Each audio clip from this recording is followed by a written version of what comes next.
Assalamualaikum warahmatullahi wabarakatuh. Bismillahirrohmanirrohim.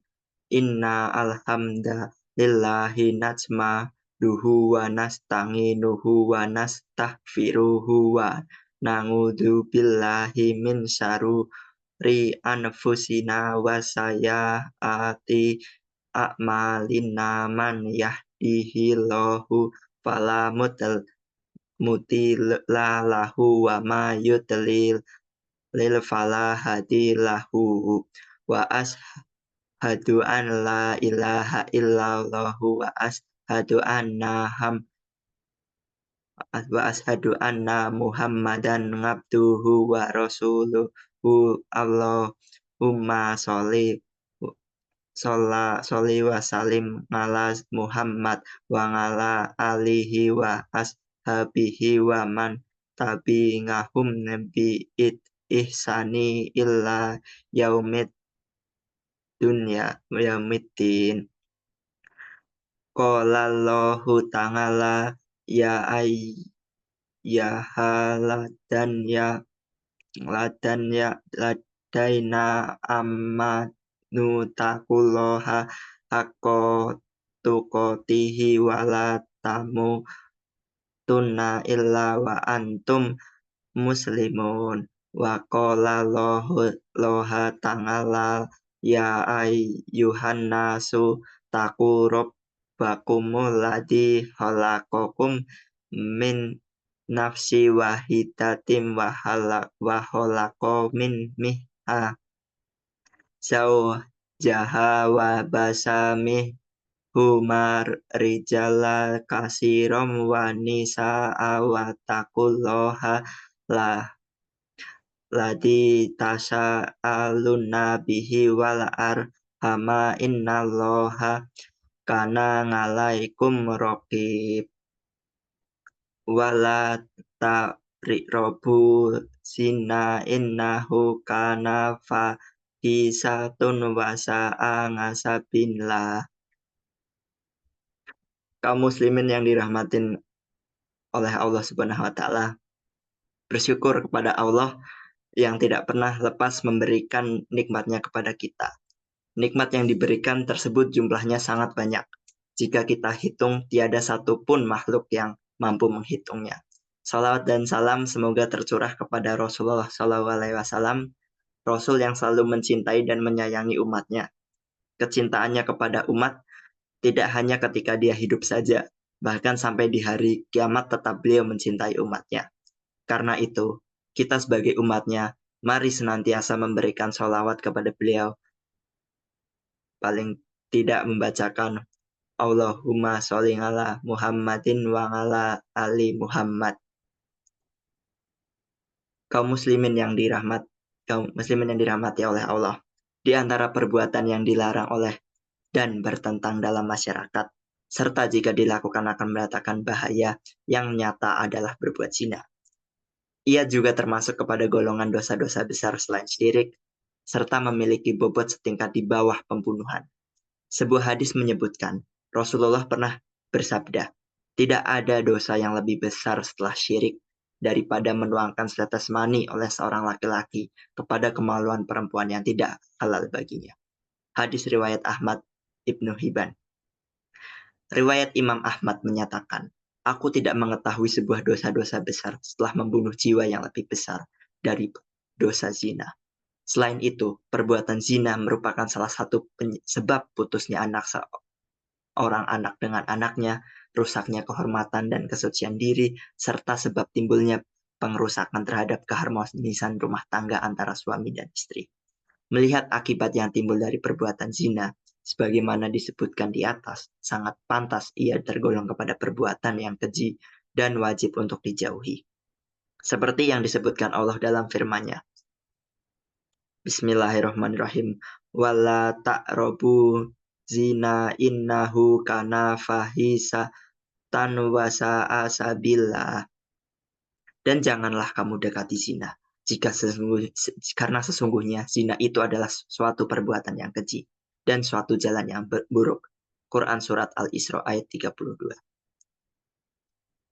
Kaum muslimin jamaah yang dirahmati oleh Allah. Ayat di atas jelas dengan terangnya Allah menyebut betapa kejinya dan buruknya perbuatan zina. Di sini Allah jelaskan dengan adanya kata fahisatan dalam ayat tersebut yang menurut Ibnu Qayyim memahaminya bahwa zina merupakan perbuatan keji atau kotor yang sudah mencapai tingkat tinggi dan diakui kekejiannya oleh setiap pelakunya.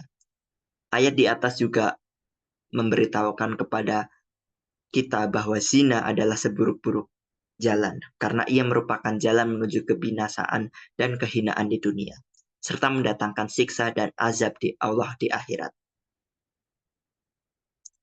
Dalam ayat Anis, dalam Quran surat Anis ayat 22 juga disebutkan bahwa sesungguhnya perbuatan itu zina amat keji dan dibenci Allah dan seburuk-buruk jalan yang ditempuh. Kaum muslimin jamaah Jumat yang dirahmati oleh Allah. Seorang muslimin yang beriman wajib hukumnya menjauhi dan menghindari perbuatan ini. Serta wajib menutup akses pintu yang membuka peluangnya terjadi perbuatan tersebut. Akses pintu yang pertama adalah al-zahazat, yang berarti pandangan pertama.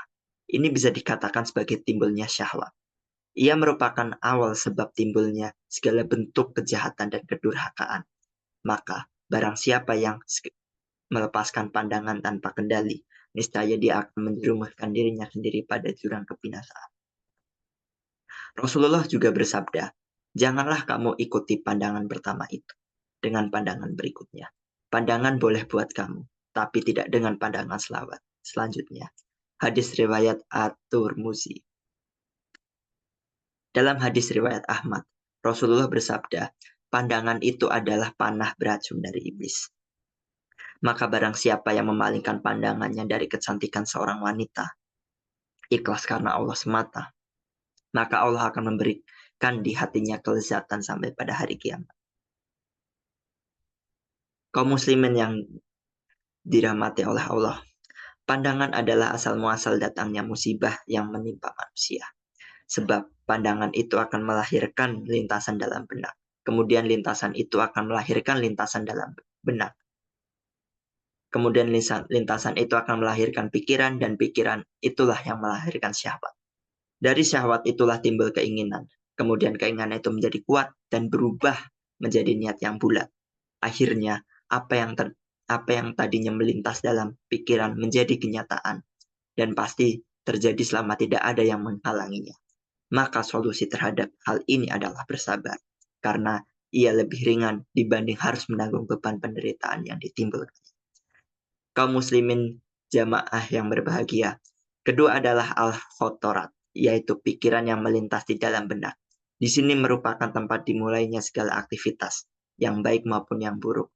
Di sini dimulainya lahirnya keinginan untuk melakukan sesuatu yang akhirnya berubah menjadi tekad yang bulat. Barang siapa yang mampu mengendalikan pikiran yang melantas ini, niscaya dia akan mampu mengendalikan diri dan menundukkan hawa nafsunya. Sebaliknya, jika dia tidak mampu mengendalikan pikirannya, maka nafsulah yang bakal mengendalikannya.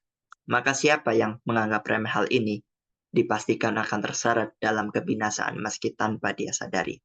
Pikiran akan terus melintas dalam benak dan hatinya hingga akhirnya dia akan menjadi angan-angan tanpa makna.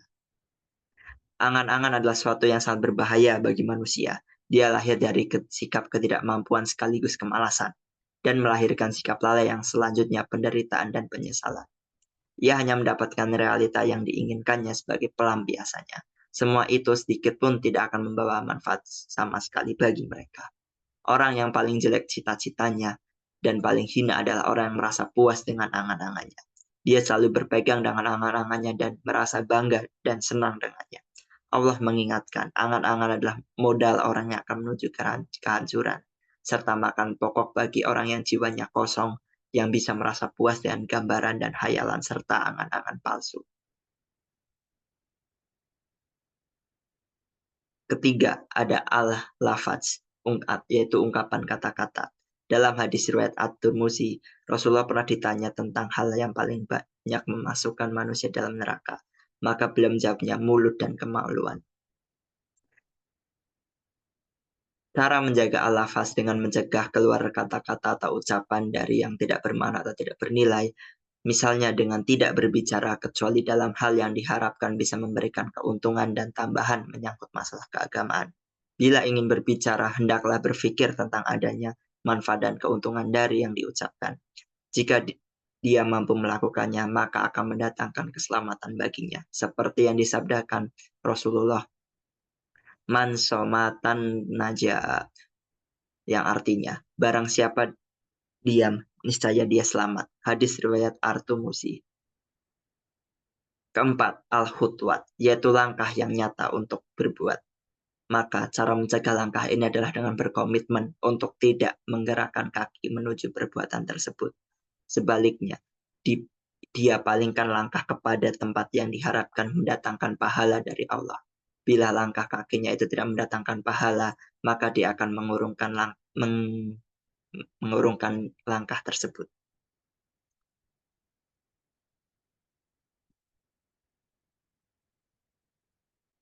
Salah satu sebab seorang tergelincir ada dua macam, yaitu tergelincirnya kaki dan tergelincirnya lidah. Karena itu kedua macam ini disebutkan sejajar oleh Allah dalam Al-Quran surah Al-Furqan ayat 63. Allah subhanahu wa ta'ala berfirman, Wangi badu rohmani lazina yams suna ngalal ardi hauna wa idaha bahumul jalil anafalusi salam. Adapun hamba-hamba Tuhan yang Maha Pengasih itu adalah orang-orang yang berjalan di bumi dengan rendah hati. Dan apabila orang-orang bodoh menyapa mereka dengan kata-kata yang menghina, mereka mengucapkan salam. Semua hal yang disebutkan di atas merupakan pendahuluan terhadap penjelasan diharamkannya zina dan wajib menjaga kemaluannya. Maka karena itu Islam sebagai agama yang sempurna telah memberikan jalan kepada manusia untuk membentuk hal tersebut, yaitu dengan jalan menikah. Dengan menikah, pandangan akan terjaga, nafsu tersalurkan dengan jalan yang benar, serta tentunya mendapat ridho dari Allah. Nasrun minallah wa fatun qarib fa'atabiru ya ulil albab ala kum turhamun.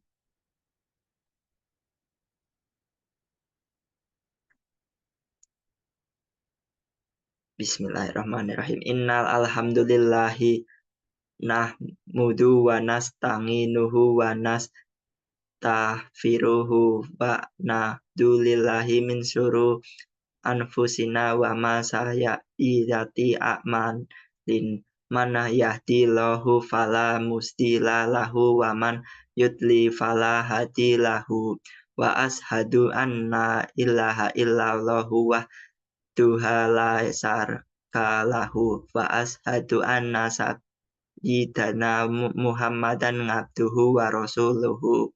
Allahumma sholli wa sallim ala sayyidina Muhammadin shodiqi wal di'anamin wa ngala ijrwani nabiyina wal mursalin wardohangan umatan ilmu nina wal in bainati